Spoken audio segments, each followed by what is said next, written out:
Hello दोस्तों, good morning, जय श्री महाकाल।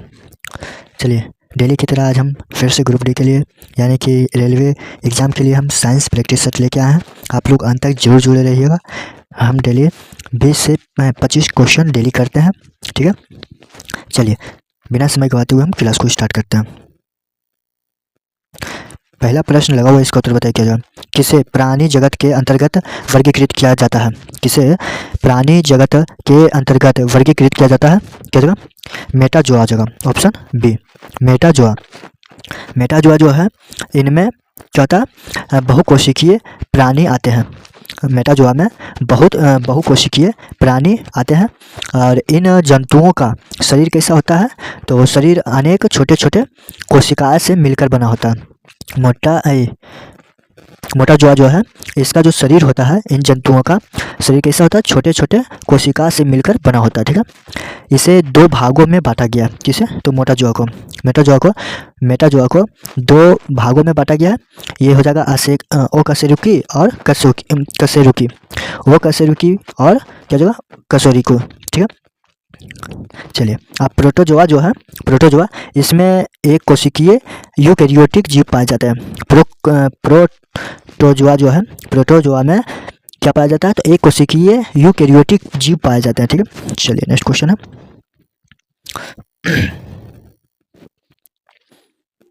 जोंक जो है किस संघ से संबंधित है? जोंक किस संघ से संबंधित है? ये हो जाएगा क्या उत्तर हो जाएगा? तो एनेलिडा हो जाएगा। क्या? एनेलिडा। जोंक एनेलिडा संघ से संबंधित है। एनेलिडा संघ के जीव जो होते हैं, जलीय तथा स्थलीय दोनों पर रह सकते हैं।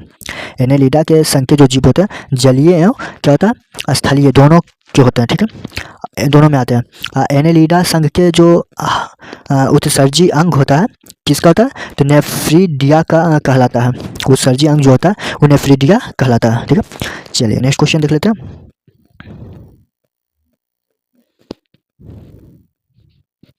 इनमें से किस रोग से पीड़ित रोगी नेत्रदान कर सकता है? कौन है जो नेत्रदान कर सकता है? कौन सा रोग वाला व्यक्ति? तो मधुमेह जिसको हुआ है वो नेत्रदान कर सकता है। चलिए, नेक्स्ट क्वेश्चन हो जाएगा। अस्पतालों में से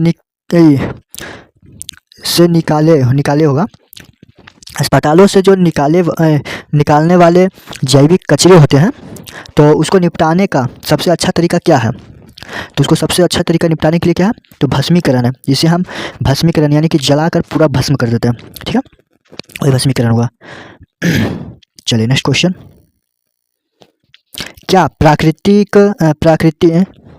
प्रकृति में विद्युत धनात्मक होती है? इसमें से कौन सा है जो प्रकृति में विद्युत धनात्मक होती है? तो धातुएं जो होगा विद्युत धनात्मक होगा, ठीक है।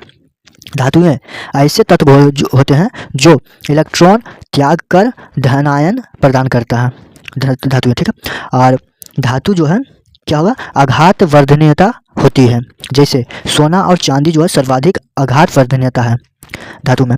और सभी धातुएं जो होता है चमकीली होते हैं। सभी धातु क्या होता है? चमकीला होता है। और घनत्व उच्च होता है। धातु का घनत्व क्या होता है? उच्च होता है, ठीक है। चलिए, नेक्स्ट क्वेश्चन। एवोगाद्रो संख्या का जो अर्थ है क्या है? तो एवोगाद्रो संख्या का अर्थ क्या होगा? तो किसी तत्व के 1 ग्राम परमाणु में परमाणुओं की संख्या को हम एवोगाद्रो कहते हैं। क्या जो? किसी तत्व के 1 ग्राम परमाणु में परमाणुओं की संख्या को हम क्या कहते हैं? एवोगाद्रो कहते हैं, ठीक है। एवोगाद्रो संख्या जो यानी 1 मोल बराबर कितना होता है? 1 मोल बराबर होता है क्या जगह? 1 मोल बराबर हो जाएगा 6.022 गुना 10⁻23 हो जाएगा। 1 मोल बराबर 6.022 गुना 10⁻23 परमाणु किस हो जाएगा। चलिए, नेक्स्ट क्वेश्चन हो जाएगा। लेंस की शक्ति की एसआई मात्रक क्या होगा? लेंस की शक्ति का एसआई मात्रक डायोप्टर हो जाएगा। क्या जो? डायोप्टर। और लेंस की शक्ति का सूत्र क्या हो जाएगा? यानी कि P बराबर 1/फोकस दूरी होता है, ठीक है। लेंस की शक्ति का सूत्र। चलिए, नेक्स्ट क्वेश्चन। प्रकाश वर्ष नामक इकाई होगा। नामक इकाई का उपयोग किसके मापन के लिए किया जाता है? किसके मापन के लिए किया जाता है? तो यह हो जाएगा दूरी मापन के लिए किया जाता है प्रकाश वर्ष का उपयोग, ठीक है। और एक प्रकाश वर्ष कितना होता है? एक प्रकाश वर्ष 9.46 गुना 10⁻15 मीटर होता है। क्या होगा? 15 मीटर। एक प्रकाश वर्ष बराबर 9.46 गुना 10⁻15 मीटर होता है। वही हम बात करें एक पार्सेक बराबर हो जाएगा 3.26 प्रकाश वर्ष। क्या होगा? एक पार्सेक बराबर 3.26 प्रकाश वर्ष होता है और एक प्रकाश वर्ष बराबर 9.46 गुना 10⁻15 मीटर होता है। चलिए नेक्स्ट क्वेश्चन हो जाएगा। आप लोग समझ गए होंगे उस प्रश्न को। चलिए, कौन सा तत्व ना तो धातु है और ना ही अधातु है? तो क्या होगा इसका उत्तर? ऐसा तत्व बताइए जो धातु भी नहीं है ना अधातु है, यानी उपधातु होनी चाहिए। कौन आ जाएगा?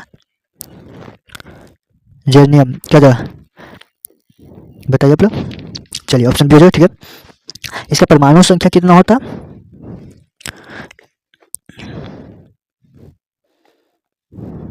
बताइए इसका परमाणु संख्या जो है, जर्मेनियम का परमाणु संख्या कितना होता है? तो जर्मेनियम का यानी कि परमाणु संख्या होता है, जर्मेनियम का परमाणु संख्या होता है 32 और द्रव्यमान संख्या होता है 72। ठीक है, चलिए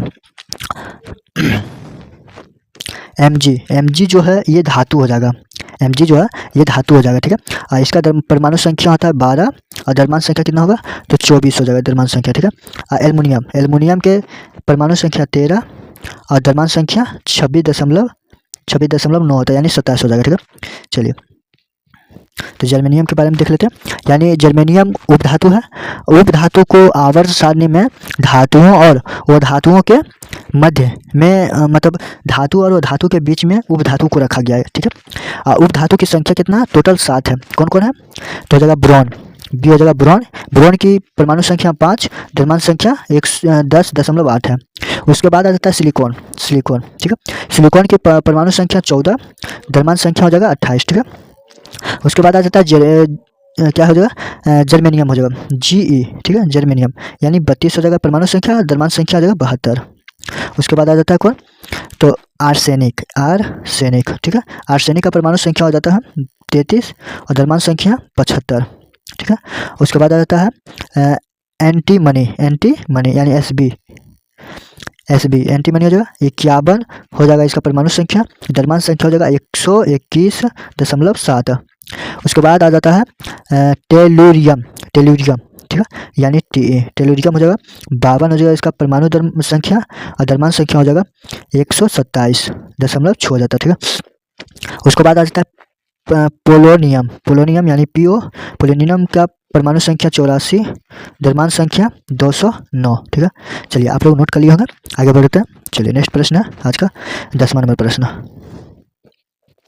कोई भी अभिक्रिया जो अविलय अवचेतन उत्पन्न करती है उसे क्या कहा जाता है? तो क्या हो जाएगा? अवक्षेपण अभिक्रिया हो जाएगा। क्या हो जाएगा? अवक्षेपण अभिक्रिया। ये अवचेतन जो लिखा हुआ है ये गलत है, अवक्षेपण हो जाएगा। ठीक है, अवक्षेपण, अविलय अवक्षेपण उत्पन्न करती है तो हो जाएगा अवक्षेपण अभिक्रिया। ठीक है, चलिए नेक्स्ट क्वेश्चन हो जाएगा।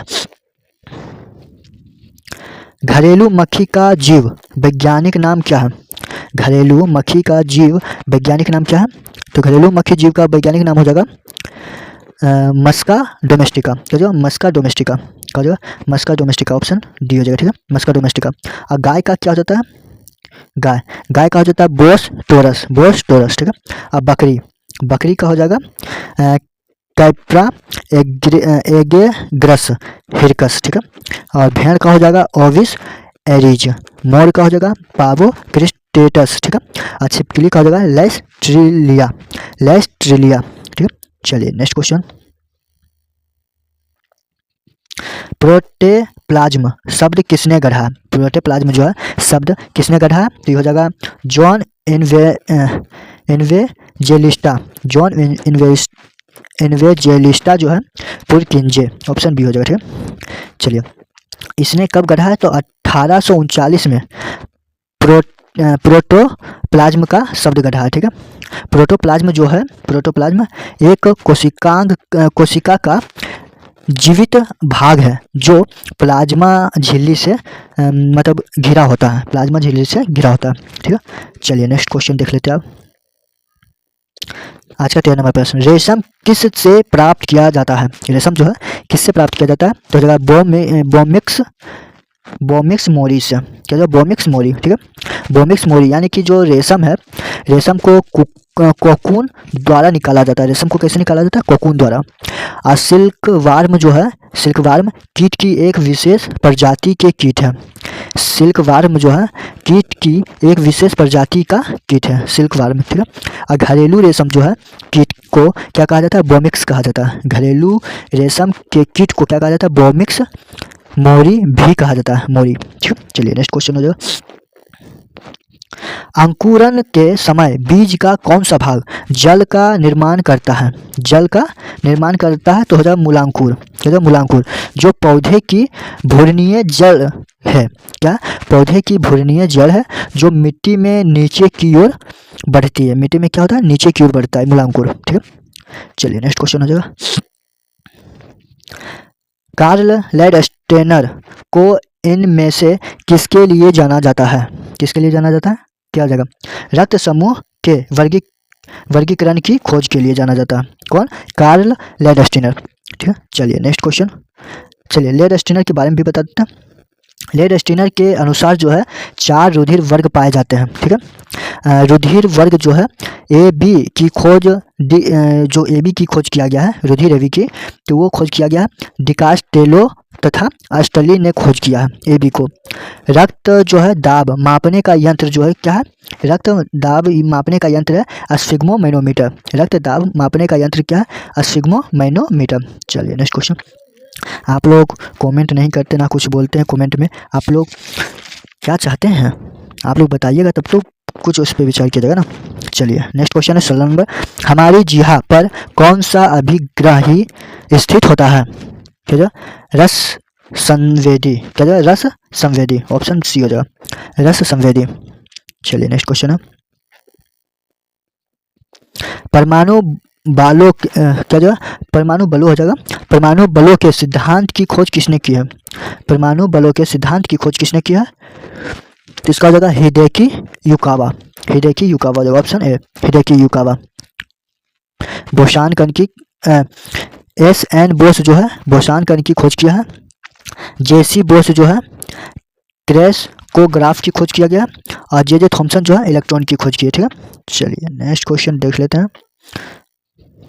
पिच ब्लेंड किससे संबंधित है? पिच ब्लेंड जो है किससे संबंधित है?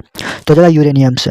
आप सब बस प्यार देते रहिए, अपने आप सब कुछ हो जाएगा क्लास में, ठीक है। आप लोग सपोर्ट कीजिएगा तो कहाँ से कहाँ पहुँच जाएंगे, सारी व्यवस्था हो जाएगी। वेग समय ग्राफ पर रेखा का ढलान क्या कहलाता है? तो जगह त्वरण हो जाएगा, ऑप्शन डी, त्वरण। त्वरण जो है सदिश राशि है, ठीक है। और त्वरण का सूत्र क्या होता है? तो त्वरण का सूत्र होता है वेग परिवर्तन बटा समय अंतराल। वेग परिवर्तन बटा समय अंतराल, ठीक है। एसआई मात्रा किसका क्या है? त्वरण का, तो मीटर बटा सेकेंड हो जाएगा, मीटर बटा सेकेंड स्क्वायर, ठीक है। चलिए नेक्स्ट क्वेश्चन, वेग, ये वेग होगा, वेज नहीं वेग होगा, ठीक है। वेग में परिवर्तन की दर को क्या कहा जाता है? वेग में परिवर्तन की दर को त्वरण कहा जाता है। और जो बल है, बल का एसआई मात्रा क्या होता है? न्यूटन होता है, एसआई मात्रा न्यूटन होता है। और इसका सूत्र होता है केजी इंटू मीटर बटा सेकेंड हो जाएगा, ठीक है, सेकेंड स्क्वायर। चलिए नेक्स्ट क्वेश्चन देख लेते हैं, यदि संवेग और वेग दिया हुआ हो तो द्रव्यमान होगा, द्रव्यमान ज्ञात, ये भी होगा, ज्ञात करने के लिए प्रयुक्त सूत्र होगा। यदि संवेग और वेग दिया हुआ हो तो द्रव्यमान ज्ञात करने का प्रयुक्त सूत्र क्या होगा? यानी कि संवेग कितना है? p मान लेते हैं, और वेग क्या होता है? v। तो हमको द्रव्यमान निकालना है, यानी m निकालना है। तो m बराबर क्या हो जाएगा? m बराबर p बटा v, क्या हो जाएगा? p बटा v हो जाएगा, संवेग बटा वेग, ठीक है। चलिए नेक्स्ट क्वेश्चन हो जाएगा, इसका उत्तर क्या हो जाएगा? तो इसका उत्तर हो जाएगा ए, ठीक है। आप लोग मतलब जाने के होंगे, डेंगू किसके कारण होता है? डेंगू जो है किसके कारण होता है? तो ये विषाणु के कारण होता है। डेंगू जो होता है विषाणु के कारण होता है। और डेंगू जो है एडीज मच्छर के काटने पर फैलता है, ठीक है। डेंगू का लक्षण क्या होता है? तो अचानक तेज बुखार होना, सर्दी होना और जोड़ों में दर्द होना, जहाँ पे जोड़ है। चलिए नेक्स्ट क्वेश्चन हो जाएगा, निम्न में से कौन सा जो है तत्व मानव रक्त में के हेम का भाग है, मानव रक्त के हेम का भाग हो जाएगा, हेम यानी हो जाएगा हीमोग्लोबिन आ जाता है, तो हीमोग्लोबिन के हिसाब से आप रख लीजिएगा आयरन। आसान है याद करना इसको, ठीक है। चलिए नेक्स्ट क्वेश्चन देख लेते हैं।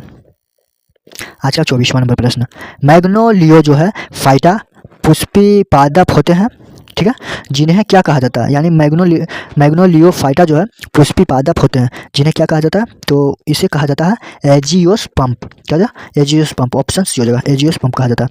और जिम्नोस्पर्म जो है ये बिना फल के बीज पैदा करता है, बिना फल के बीज पैदा करता है, ठीक है। चलिए नेक्स्ट क्वेश्चन है आज का 25वां नंबर, आज का लास्ट प्रश्न है। उसके बाद एक होमवर्क रहेगा, आप लोग उत्तर जरूर दिया कीजिए।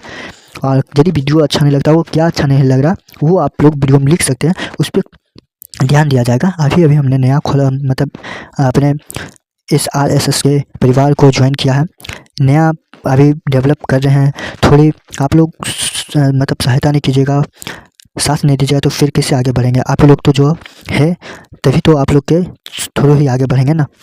क्या दिक्कत होती है आप लोग कमेंट में जरूर बताया कीजिए। चलिए आज का 25वां नंबर प्रश्न हम देख लेते हैं। रॉकेट डैश संरक्षण के सिद्धांत पर कार्य करता है, तो क्या हो जाएगा संवेग, क्या जाएगा संवेग हो जाएगा, ठीक है। चलिए आज का जो 26वां नंबर प्रश्न ये आप लोगों के लिए उत्तर है, मतलब HW आपको इसका उत्तर कमेंट में देना, ठीक है। अवक्षेपण अभिक्रियाएं एक विशिष्ट श्रेणी डैश है, जिसका उत्तर आपको कमेंट में देना। वीडियो कैसा लगा आप लोग जरूर कमेंट में बताइए, और अच्छा लगे तो लाइक जरूर कीजिएगा, ठीक है। और जो न्यू जुड़े हैं चैनल को सब्सक्राइब कर दीजिएगा। चलिए फिर मिलते हैं नेक्स्ट वीडियो में। जय हिंद, जय श्री महाकाल।